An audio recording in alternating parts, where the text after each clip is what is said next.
परंतु हे देवश्रेष्ठ, मुझे विवाह करना उचित नहीं प्रतीत होता, क्योंकि मैं तपस्वी, व्रत और एक प्रसिद्ध योगी हो गया हूँ।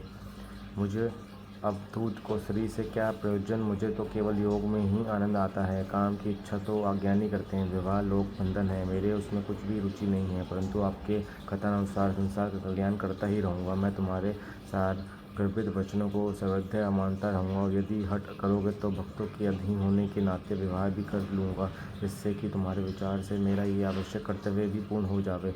परंतु पहले जो आप उस काम रूपिणी योगिनी को तो उपदेश कीजिए, जो कि विभाग पूर्वक मेरे तेज को स्मरण कर सकें। तब मैं योगी हो जाऊँ, तब वह योगिनी हो जाए, और तब मैं कामसाक्त हो जाऊँ, तब वह कामनी बन जाए। वह मेरी विधान करने वाली न हो, अन्यथा मेरी भविष्य चौपट हो जाएगा।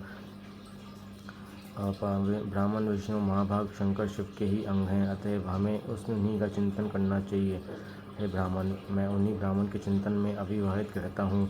अस्तु, पहला मेरे अनुसरण करता स्त्री को आप ऐसे उपदेश करें कि वह मेरे वचनों की विश्वसनीय होगी या नहीं। यदि उसे मेरे वचनों में विश्वास न होगा तो मैं उसे त्याग कर दूंगा। ब्राह्मण जी कहते हैं कि जब शंकर जी ने मुझसे ऐसा कहा, तब मैंने और विष्णु ने प्रसन्न हो हंसकर बड़ी प्रशंसा से उनसे कहा कि हे नाथ, हे महेश, आपके योग्य स्त्री हम बतलाते हैं। जिस लक्ष्मी ने पहले 2 स्वरूप धारण किए थे, वही अब तीसरे भिन्न रूप में उमा नाम से प्रकट हुई है। लक्ष्मी और सरस्वती ने तो अपना पिता बना लिया, परंतु उमा अभी किसी की स्त्री नहीं हुई है, अभी वह दक्ष की कन्या हुई है। सती उनका नाम है। वही सब प्रकार से आपकी हितकारिणी होगी।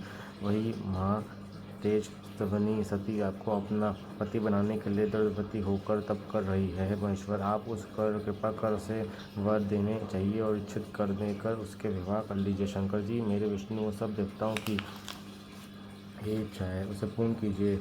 हम आपके उस उत्सव को शीघ्र देखना चाहते हैं। शिव जी से ऐसा कहकर मैंने अनुचित भगवान से कहा कि हे केशव, मेरे कहने से जो बच गया हो, अब उसे आप उन भक्ति वत्सल शिव जी से कह दीजिए। विष्णु जी ने भी सती से विवाह करने के लिए शिव जी से अनुरोध किया। तब भक्त वत्सल सुविज्ञानी शंकर जी ने तथास्तु अर्थात ऐसा ही हो कहकर हम सबको विदा किया, और हम सबको अपने लोक चले गए। अतिशय महापुराण द्वितीय सहित ग्रंथ का 16वां अध्याय समाप्त।